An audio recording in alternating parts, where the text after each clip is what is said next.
Well, we heard from Terry Fontenot and Arthur Smith this morning, and it seems like they also believe the draft really starts in Atlanta after that number 3 pick by San Francisco. Is that kind of the national feeling at this point, Steve? It really is, and it has been for a while because the first three picks are going to be quarterbacks. Will Atlanta make it four consecutive? Will someone else come up to get Atlanta's pick, or will the Falcons stick there and take Florida tight end Kyle Pitts? That's kind of the feeling of what they're going to do, but no one really knows, and that's why there's so much intrigue in the Falcons pick. Actually, I think they'd like to keep the pick, so they're just kind of waiting to see.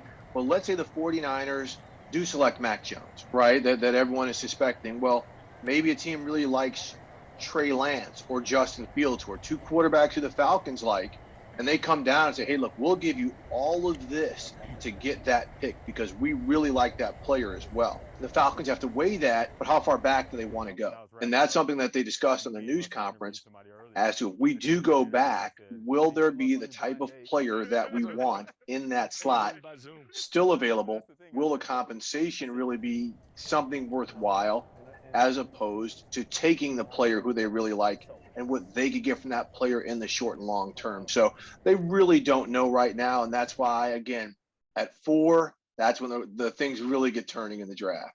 We heard Terry Fontenot talk about how he doesn't really feel pressure going into tomorrow. He has, the plan in front of him, but what's the importance of making, that pick, getting an impact player at number 4 for the first year head coach, first year GM, and obviously given the kind of cap situation, they're a little bit strapped there. Yeah, he doesn't feel pressure now. Let's call him. Let's call him at about 6:59 p.m. Eastern time Thursday and see if he's feeling any pressure to make the right pick. I mean, they're prepared for a lot, but they're going to feel it because, as you said, they've got to nail it. Whether they keep the pick or whether they make a trade, they've got to hit. They are counting, and they said this over and over. They are counting on some of these rookies to come in and contribute. They need some of these guys to play because their cap situation is so bad. They've got to get some rookies to play who can they develop on rookie contracts because they are going to be dumping some veteran contracts down the line. And as you heard them say a couple times today, some of those could include some big name players, some franchise type of players with big deals that they're eventually going to have to part with to clear up their messy cap situation. More than half of the kind of media mock drafts throughout the landscape have Kyle Pitts coming to them at number 4. But of course, if a quarterback is there, who knows what's going to happen. What's the kind of national consensus with the people you're talking to? Do they think Atlanta is going to go quarterback at number 4, or do they go for a Kyle Pitts or even a Penei Sewell? I think over the last few days, you've seen a trend more towards Kyle Pitts than a quarterback, just because of what Arthur Smith likes to do offensively.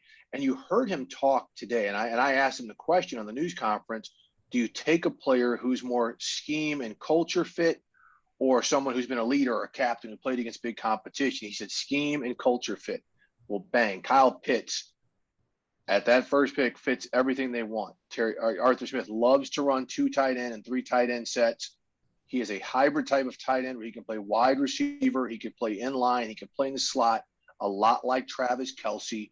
So that's the fit. And then everything you hear about Pitts in terms of him being an incredible young man, the way he approaches practice every day, the way he approaches the weight room, that's next level stuff. And he's only 20 years old. So these are things that they're also looking at. And again, I think that's why, again, things really seem to be trending towards Kyle Pitts being the 4th overall pick.